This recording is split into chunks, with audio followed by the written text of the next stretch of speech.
మచిలీపట్నం జిల్లా చాకరేవుపాలెంలో గుట్టు చప్పుడు కాకుండా వ్యభిచారం నిర్వహిస్తున్న గృహంపై పోలీసులు దాడి చేశారు. ఈ దాడిలో వ్యభిచార గృహం నిర్వహిస్తున్న సొంటి నాంచారమ్మతో పాటు ఇద్దరు విటులను అరెస్టు చేశారు. ఇందుకు సంబంధించిన వివరాలను ఆర్పేట సీఐ యేసుబాబు మీడియాకు తెలిపారు.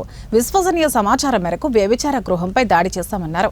నిర్వాహకురాలు సొంటి నాంచారమ్మ గతంలోనూ వ్యభిచార గృహం నిర్వహిస్తూ పట్టుబడినట్లు సీఐ తెలిపారు.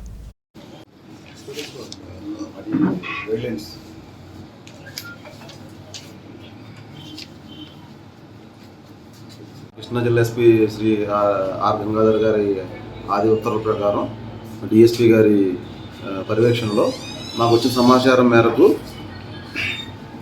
ఆర్పేట లిమిట్స్లోని చాకిరేవుపాలెం నియర్ రామానాయుడుపేట దగ్గర ఒక లేడీ ఓల్డ్ ఏజ్ లేడీ వ్యభిచార గృహం నిర్వహిస్తుందని సమాచారం రావడంతో మేము మా సిబ్బంది మధ్యవర్తులు సహా వెళ్ళి తనిఖీ చేయగా ఆమె సొంటి నాంచారమ్మ అనే ఆవిడ వాస్తవానికి వీడిది ముదినేపల్లి మండలం గురజ ఇక్కడికి వచ్చి ఉంటుంది.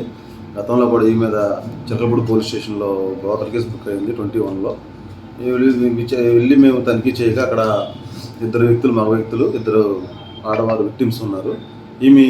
మా విచారణ తెలియదండి వాళ్ళ దగ్గర ఎవరైతే